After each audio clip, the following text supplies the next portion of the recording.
She finished applying her lipstick and adjusting her blonde wig, which completely transformed her appearance. She then put on a short, light pink dress that showed off her sculpted figure.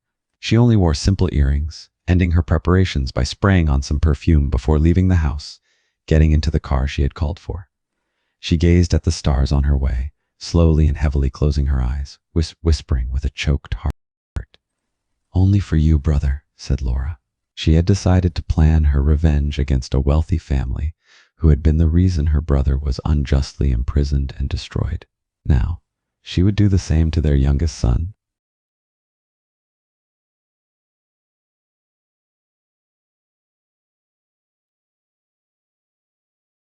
Her target was the young and handsome heir of the wealthy family. She had seen pictures of him. He was a true piece of art, which would help her to reach her goal. Laura reached her destination.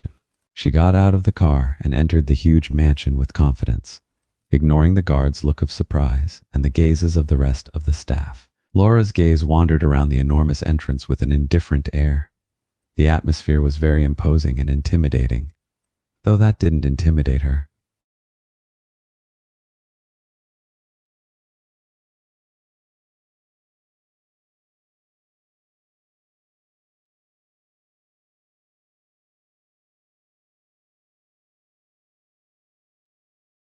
She sat down at the bar and asked for one of the most expensive wines on the menu.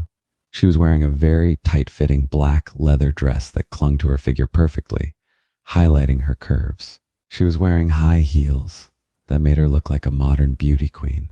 Laura was used to dealing with many kinds of people, and she knew how to be seductive and charming. She was certain that no one would doubt her, and she could approach him without trouble. "Excuse me," said a voice from behind Laura. She turned to look at who was speaking. It was the young man. He was even more beautiful in person than in pictures. She noticed him staring at her for a few moments, with an expression between indifference and astonishment.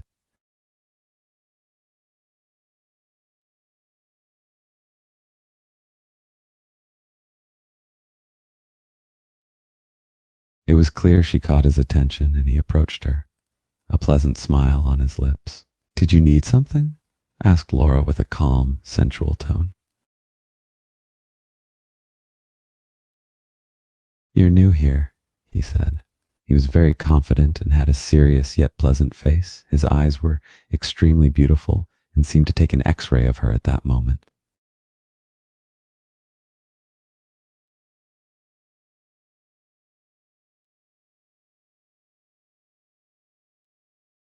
"How can you tell?" replied Laura in a seductive tone, returning a look as intense as his.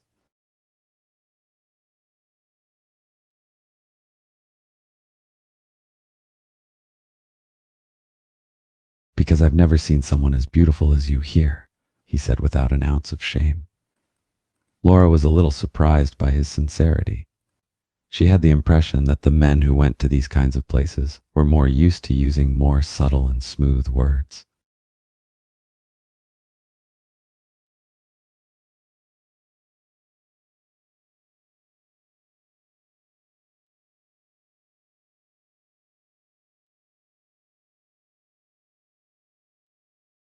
He seemed surprised that she knew his name, but he didn't lose his calm demeanor. "Yes." "Right, that's exactly you," said Jack, his gaze becoming more serious. Laura wondered if he was already getting an inkling of her true intentions. "It's a pleasure to meet you," he said, offering his hand. Laura accepted his greeting, feeling the warmth of his touch and trying to control her emotions. He was even more beautiful up close. His gaze was intense and captivating, as if he could see through her soul. The two of them began a conversation, and the atmosphere became more friendly. Although it was an act, Laura was surprised that she managed to handle the situation with such ease. She told him stories from her supposed life, laughing and flirting whenever she could. Time passed quickly, and they continued to drink. Laura felt slightly affected by the alcohol, and even though she was accustomed to drink,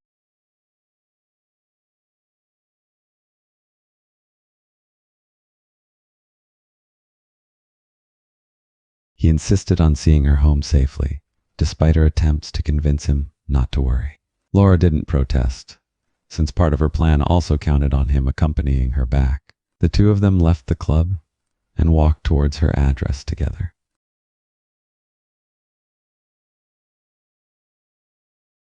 On the way, they continued their conversation, laughing and exchanging stories. The night was beautiful, and the soft, cool breeze touched their faces. Laura noticed Jack looked at her frequently, as if he were fascinated by her.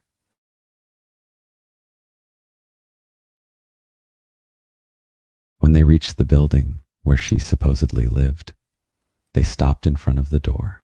"I can see you to your apartment if you want," he said, a charming smile on his face.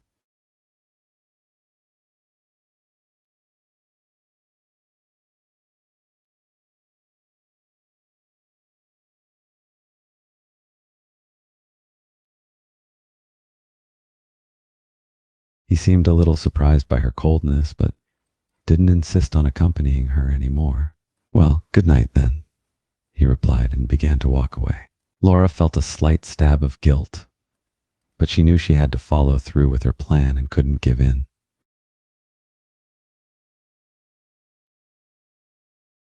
She watched his receding figure for a moment, then she opened the door and entered the building, as if she really lived there.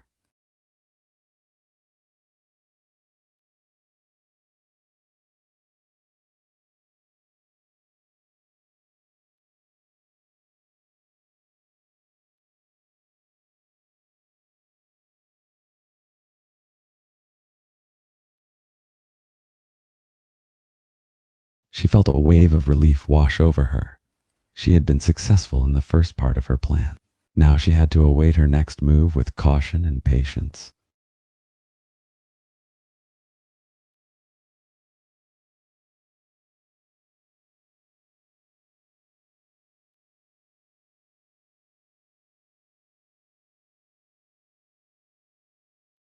Memories of her brother's case came back to her, and she felt a burning fire of hate and vengeance in her heart. The young man she had just met was the very reason her brother was unjustly sentenced to life in prison. Now he was just a means to achieve her goal, and she would use him ruthlessly to pay him back for everything her family had endured. She felt no regret or guilt, only a fierce desire for revenge. She had planned this moment for years, and now it was finally here. With the confidence of a professional, she greeted everyone she met, and her coworkers praised her appearance, asking details about the blind date the night before. She smiled politely and said that everything went well, without elaborating much.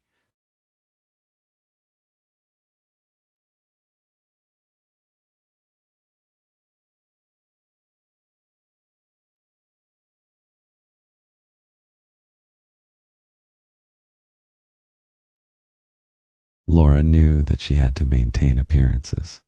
She couldn't let her colleagues suspect her true intentions. She had to appear calm and focused on her work to avoid arousing needless suspicion.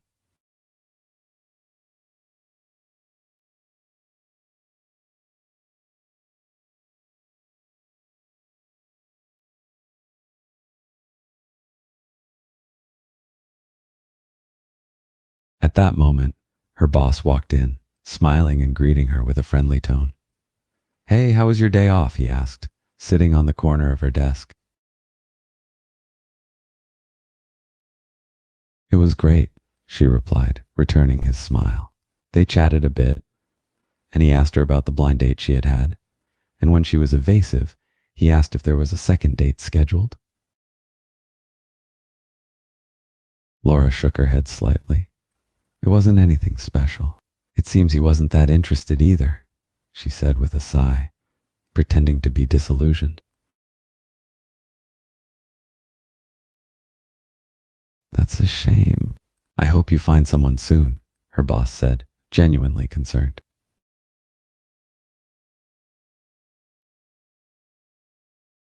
Although she appreciated his sincerity, she still had to maintain her facade. She nodded and smiled, pretending to feel disappointed, but in reality, she was glad he didn't insist on the matter.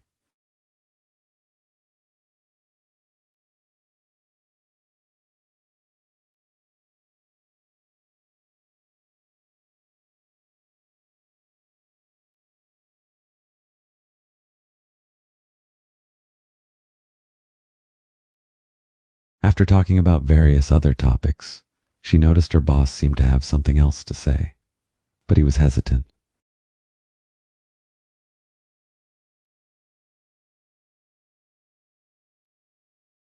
Laura, I know this is none of my business, but there's something I wanted to ask you, he finally said, a slight frown on his face.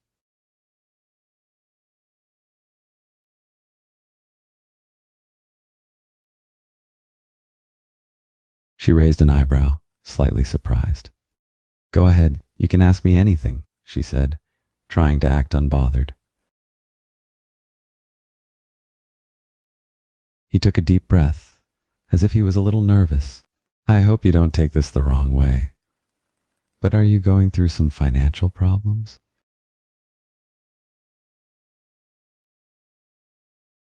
Laura was taken aback by the question. Financial problems? What makes you say that? She asked, trying to keep her expression neutral.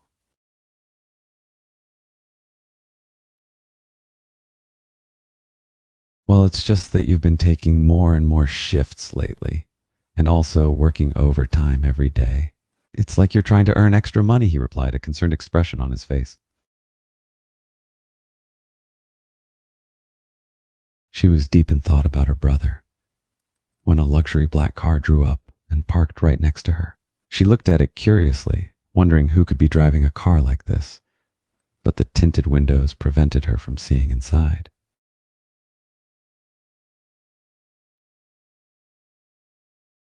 Then the passenger window slowly rolled down, revealing the young man she had met days ago. He looked at her with an expression of interest.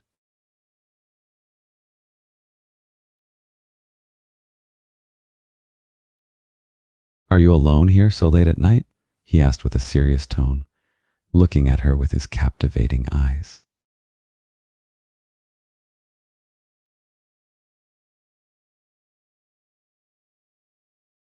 She tried to maintain her composure and pretended to be indifferent, though he noticed a slight expression of surprise on her face. I was just taking a walk. Is there something wrong with that? She replied with a calm voice.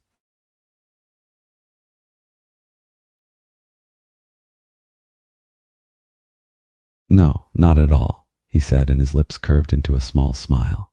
But you shouldn't be out alone in the middle of the night.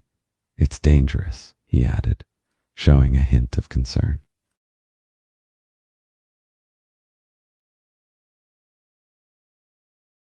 She scoffed under her breath at his comment. I can take care of myself, thank you, she replied with a slight defiance in her tone.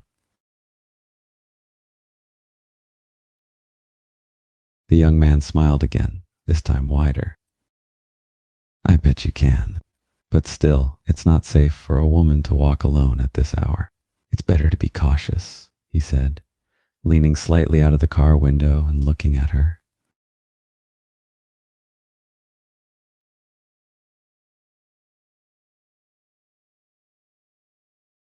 She found his words irritating, as if he was implying that she couldn't protect herself. I can handle myself. I don't need your advice, she retorted, trying to hide her annoyance.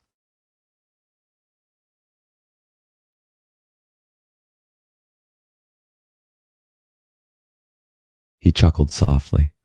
Looks like you have quite the temper, he said, his gaze roaming over her face. But you shouldn't get so defensive. I'm just trying to be considerate.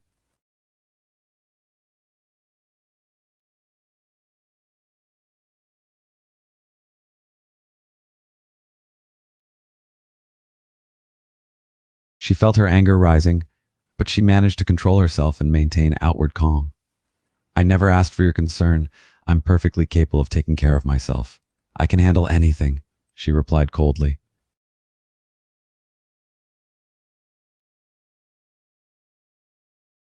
He seemed to find her reaction amusing and continued to smile. Anything, huh? Even getting into a car with strangers? He asked with a hint of mockery.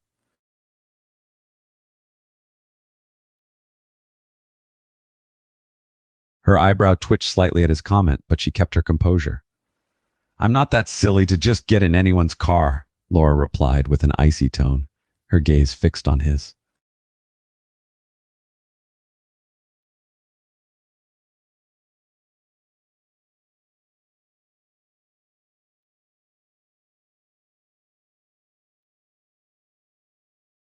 She rolled her eyes silently, growing more irritated by his insistence. I can handle myself just fine.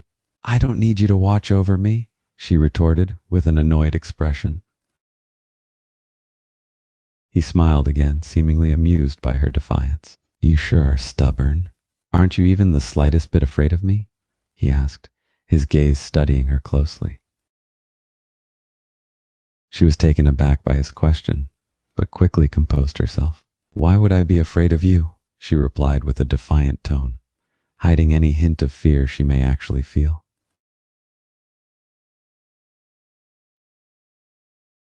I don't know, maybe because I'm a man? And men tend to have certain intentions, he said, his voice lowering slightly.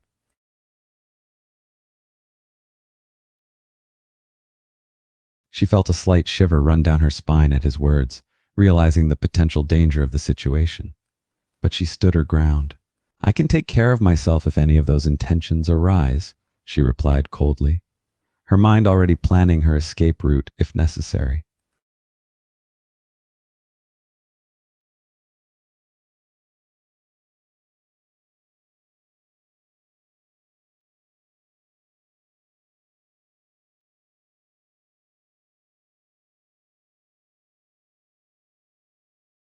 She was caught off guard by his smile and the hint of admiration in his expression.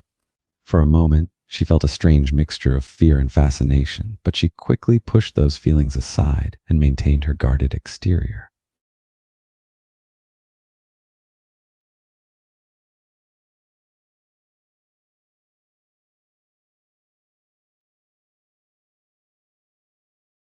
He continued looking at her, seemingly interested.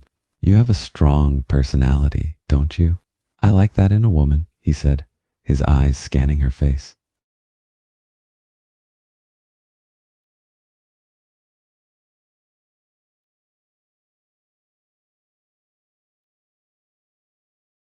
She felt a strange sensation in her chest as he spoke, trying to ignore the small flutter of her heart.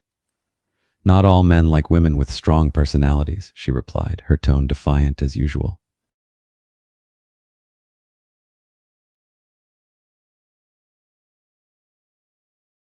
He chuckled softly, as if he found her defiant attitude entertaining. Maybe not all men, but I do. Strong women are much more interesting than those who just give in, he said, his gaze fixed on her eyes.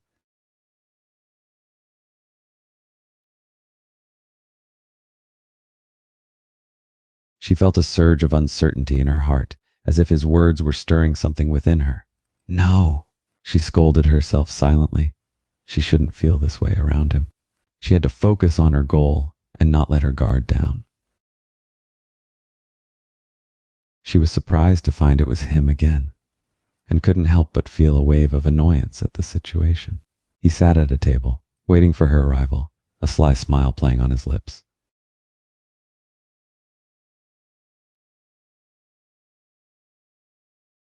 You again, she said as she approached the table, trying to hide her irritation.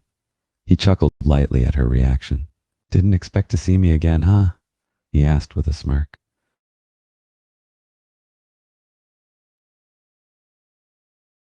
I thought this was supposed to be a blind date, not a repeat one, she retorted, taking a seat across from him.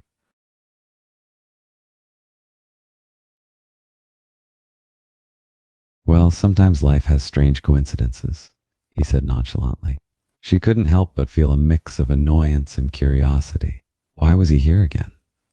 And why did he seem so pleased with this whole situation? She crossed her arms on her chest and looked at him with skepticism.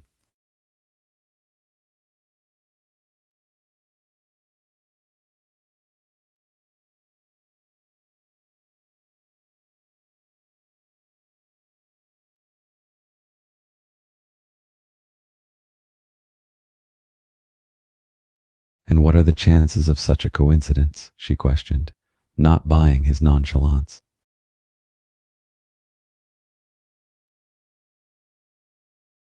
He leaned back in his seat and regarded her with a confident smirk. Let's call it fate then, he replied, his gaze fixed on hers.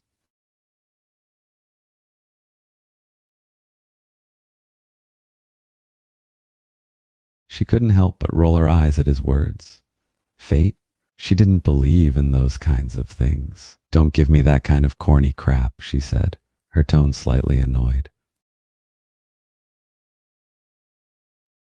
He chuckled, clearly amused by her reaction. You're quite fiery, aren't you?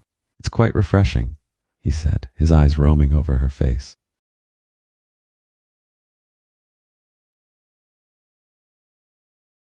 She couldn't deny the warmth she felt inside at his words, but she tried to keep her composure. I'm just not easily impressed by cheap words, she retorted. He chuckled again, a hint of mockery in his smile. No, you're definitely not the type to be swayed by empty words, he replied, his gaze still fixed on her face, studying every expression. She felt a strange mix of discomfort and curiosity under his intense gaze. Why was he looking at her like that? And why was she so affected by his presence? She shook her head slightly, trying to clear her mind. No, she couldn't let herself be swayed by this man.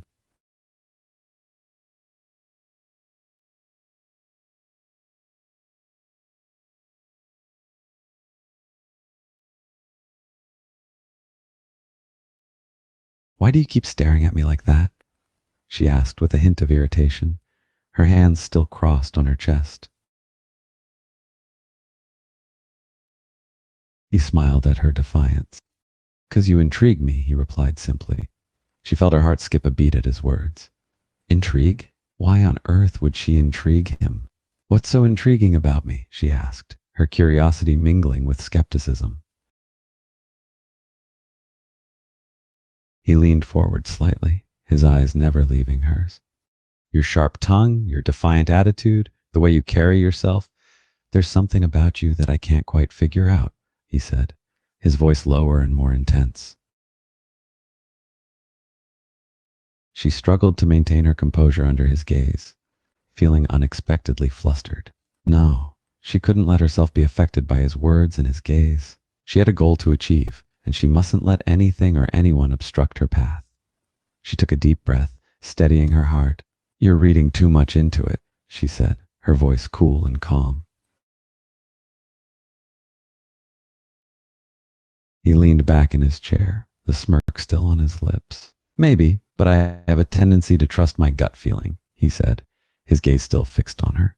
She couldn't deny the strange feeling of having him look at her like that. It made her feel exposed. And what exactly does your gut say about me? She asked, trying to sound indifferent.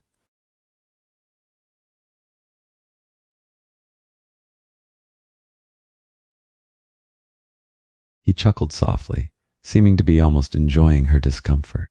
It says you're a woman of mystery, with a lot more going on underneath that sharp tongue and defiant exterior, he said, studying her intently. She raised an eyebrow, feigning nonchalance. Mystery? You're making me sound like some kind of puzzle to solve, she replied, a hint of mockery in her tone.